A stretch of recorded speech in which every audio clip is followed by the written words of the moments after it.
I think what is resonating so much with people about this particular case now, especially with this arrest, is that it really does get to fundamental questions of privacy in a digital world, and whether the cost of criminals being able to use technologies for nefarious purposes is worth undermining that privacy in fundamental ways. This is the ever-present question of power as it relates to the internet. Welcome back to The Breakdown with me, NLW. It's a daily podcast on macro, Bitcoin, and the big picture power shifts remaking our world. The Breakdown is sponsored by Nexo.io, Chainalysis, and FTX, and produced and distributed by CoinDesk. What's going on, guys? It is Monday, August 15th, and today we are talking about the arrest heard around the world. Before we get into that, however, if you are enjoying The Breakdown, please go subscribe to it, give it a rating, leave it a review, or if you want to dive deeper into the conversation, come join us on the Breakers Discord. You can find a link in the show notes or go to bit.ly/breakdownpod. Also, a disclosure as always, in addition to them being a sponsor of the show, I also work with FTX. So last week, the biggest news by far was around the sanctioning of Tornado Cash by the U.S. Treasury Department's Office of Foreign Assets Control. What made this different than previous times that U.S. sanctions had come to the crypto industry is that rather than sanctioning some specific set of addresses tied to specific actors who were engaged in what the U.S. accused of illicit behavior, these sanctions seemed to apply to an entire protocol. Effectively, it was the smart contract itself that was being sanctioned. This obviously generates huge questions. Can a smart contract even be sanctioned? What's going to happen to all of the people whose addresses have previously interacted with Tornado Cash in some way, even for non-illicit purposes? What would happen if someone decided to go spam publicly known wallet addresses with Tornado Cash transactions? Would they then be in violation of sanctions? Etc., etc. Now, a lot of the discussion last week focused on two things. The first was the practical ability to enforce these sanctions. Would we just see Tornado Cash copycats come up instead? Would any address that had previously interacted with Tornado Cash now be blacklisted from other DeFi applications? And of course, there were the larger industry questions of what it means in terms of privacy and decentralization. How decentralized really are these protocols if they're all going to comply with US sanctions? And what are the underlying principles of privacy that we want to build into our new crypto-powered systems? Is there enough privacy that's different from a full mixing service? Is the principle of privacy such that it doesn't matter that a technology can be used by these bad actors? In other words, that's not too much of a price to pay. These were all of the questions that were swirling, but one additional question was what was the status of the developers who had contributed to the protocol? Were they also sanctioned? Were they just tainted by association? Were they somehow fine? Well, on Friday, news broke that the Netherlands had arrested a 29-year-old developer in Amsterdam in conjunction with his work on Tornado Cash. The Netherlands Fiscal Information and Investigation Service, FIOD, issued a statement that said, on Wednesday, August 10th, the FIOD arrested a 29-year-old man in Amsterdam. He is suspected of involvement in concealing criminal financial flows and facilitating money laundering through the mixing of cryptocurrencies through the decentralized Ethereum mixing service Tornado Cash. Multiple arrests are not ruled out. These advanced technologies, such as decentralized organizations that may facilitate money laundering, are receiving extra attention from the FIOD. The statement goes on to argue that Tornado was offered by a DAO, which was, as many was quick to point out, not true. The other important part of the Dutch statement was this line. It is suspected that persons behind this organization had made large-scale profits from these transactions. Many in the community pointed out that because there are no fees associated with Tornado Cash, it's not clear that that's true. Pretty soon, Twitter started suggesting that the arrested developer was Alexey Pertsev, and by the middle of the day, that fact had been confirmed by his wife. The response on crypto Twitter was deafening and roughly exactly what you'd suspect. Bankless's Ryan Adams wrote, "They arrested the developer of Tornado Cash. I repeat, a man was arrested for writing code that served as a public good for people to maintain their privacy online. They put a man in jail because bad people used his open source code. This cannot stand in any free society." Investor Adam Cochran writes, "What the hell? We'll need to hear more of the specifics, but this is insane. Code is free speech. unless there is more to this story than arresting someone for making a privacy tool that was misused is an insane government overreach. Privacy is under assault. Jake Chervinsky writes, we should all be closely watching the situation in Amsterdam, where a Tornado Cash developer has been detained. It's unclear if there are allegations of illicit conduct unrelated to writing code. If not, this threatens to be the start of crypto wars too. Greg Osuri, the founder of Akash Network, writes, arresting an open source privacy software developer because his code was used for money laundering is like arresting Edison for war crimes because his bulb was used by the Nazis. I better hope there are other charges. If not, this arrest is a direct assault on free speech. Stanny, the founder of Aave Protocol, writes, getting arrested for writing privacy-preserving code is out of line. This arrest makes all privacy and encryption developers a target. The worst part is people use privacy tools on a daily basis online because the internet is an unsafe place without privacy or encryption. Richard Ryan, the co-founder of Black Rifle Coffee, writes, where does it stop? Arrest Andy Rubin for fraud that happens on Android devices? Industries of monetary policy and speech are being disrupted. Traditionally, if there is no incentive for those who benefit from maintaining the status quo, they seldom give up that power without struggle. Now, these types of analogies were a really common theme, because of course it is the analogies and the implications of this that suggest such huge overreach. Banteg writes, breaking. A founder of a gun-making company is arrested for facilitating a public shooting.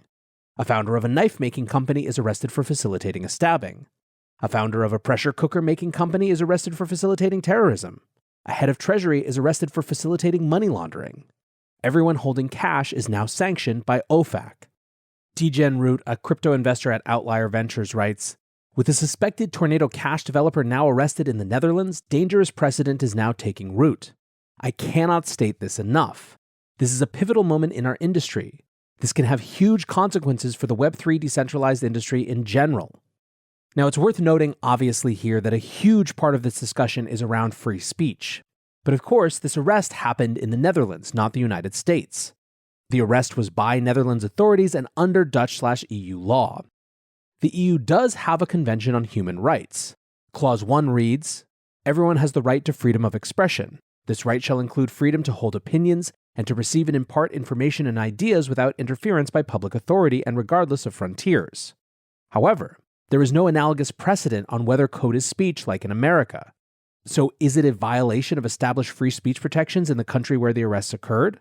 Not exactly, but it brings up that in internet world, the importance of precedent, of legal precedent when it comes to whether code is speech is going to get more, not less important.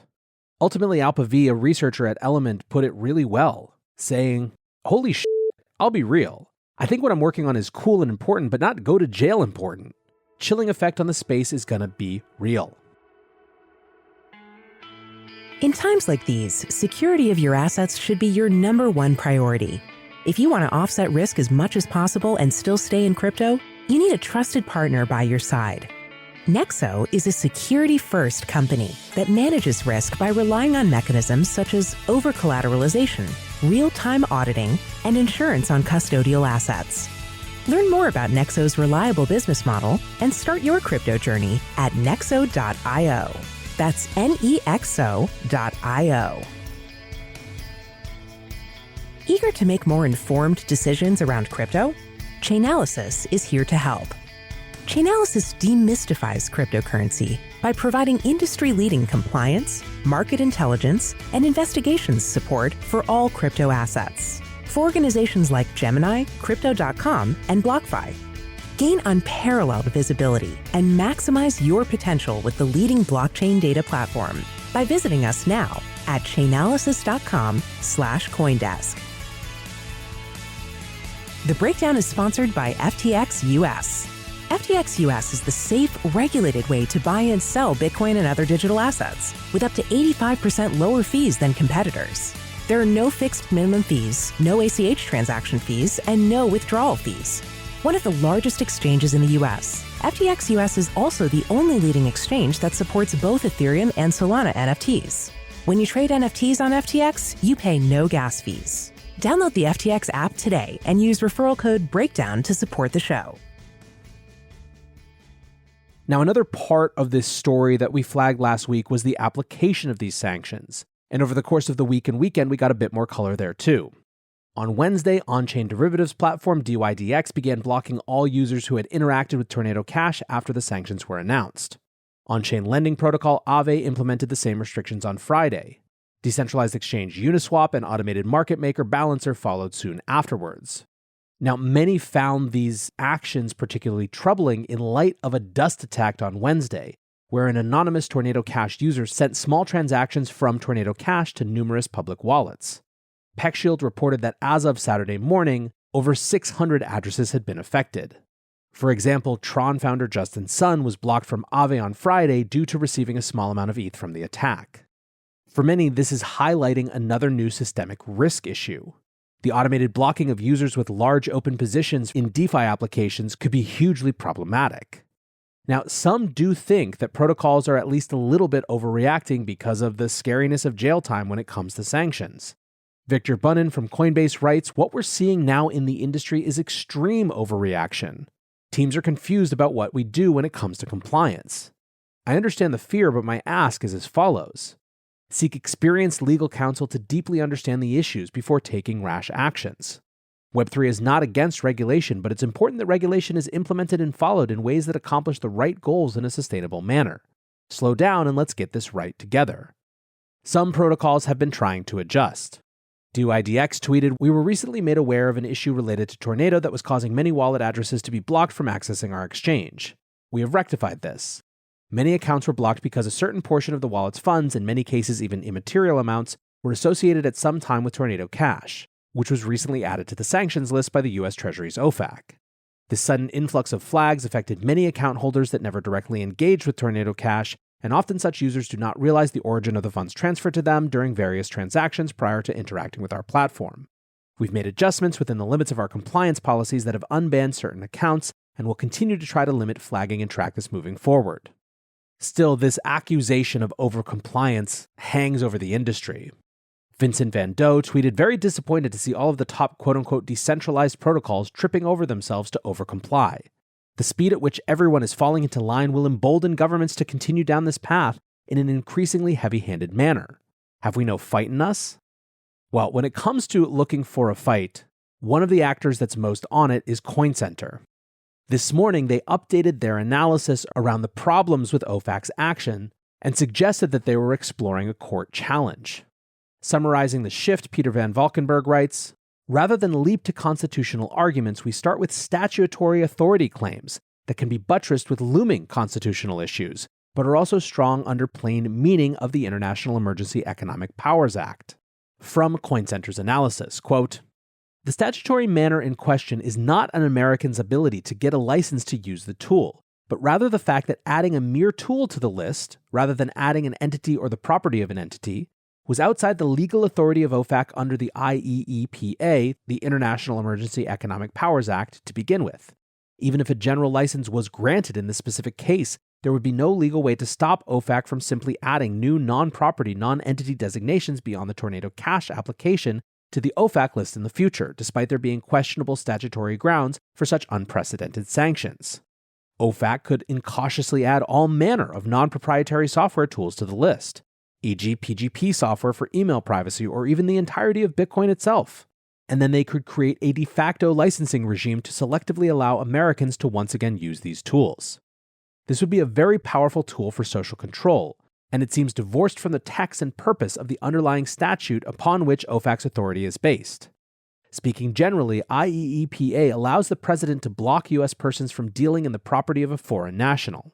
It is not a regime for dictating what types of software, books, music, or tools Americans should be able to use. As we suspected, we believe that OFAC has overstepped its legal authority by adding certain Tornado Cash smart contract addresses to the SDN list, that this action potentially violates constitutional rights to due process and free speech, and that OFAC has not adequately acted to mitigate the foreseeable impact its actions would have on innocent Americans. We intend to work with other digital rights advocates to pursue administrative relief. We are also now exploring bringing a challenge to this action in court." Obviously, I am hugely supportive of this challenge from CoinCenter, but I also agree with Tor Blair from the Secret Foundation, who made a great point about why, to some extent, these sort of legal challenges are cold comfort in the short term. Quote, Even if all this ends up getting overturned in courts years down the line, and it's clear this was overreach, and it's still unclear right now whether that would be the outcome, what happens in the intervening years has real consequences to people who are in these systems, especially as of this morning with the arrest. That can happen regardless of whether or not this is overreach. That is happening today. The consequences are current. I think what is resonating so much with people about this particular case now, especially with this arrest, is that it really does get to fundamental questions of privacy in a digital world, and whether the cost of criminals being able to use technologies for nefarious purposes is worth undermining that privacy in fundamental ways. This is the ever-present question of power as it relates to the internet. Indeed, it is perhaps the single most important question as relates power on the internet. An inherent property of digital technologies is that they create more trackable and traceable footprints. That creates an unbelievable surveillance honeypot for governments. So in the end, there are two recourses for people who want to use tools privately. Either one, it's new types of privacy-preserving technologies, or two, it's fight legal and political battles to have the values of privacy enshrined in the context of this very new environment.